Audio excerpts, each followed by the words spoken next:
Which of the following is likely to be an opinion of the author of this passage? It can be clearly read from the passage that the African population in the colony remained quite small for the next 50 years and nothing is inscribed about whether they were quiet or not. So choice E is incorrect.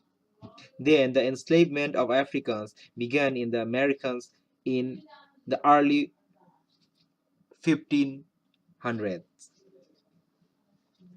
with slaves arriving on Caribbean shores not only in the hands of Portuguese but also in the hands of Spanish slave traders. So choice C is also unfit as correct answer. Black history, Black history in America begins with the first arrival of Africans. The passage does not deal with anything about Latin America, and so choice D is also incorrect with respect to the passage.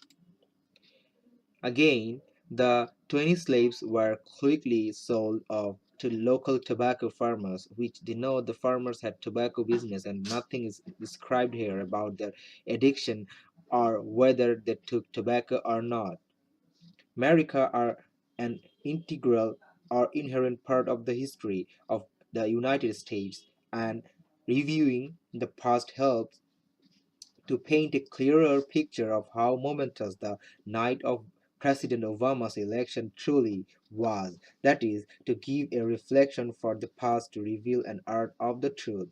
So, choice B is to be eliminated along with choice C, D, and E, and choice A is the correct answer for the passage and the question.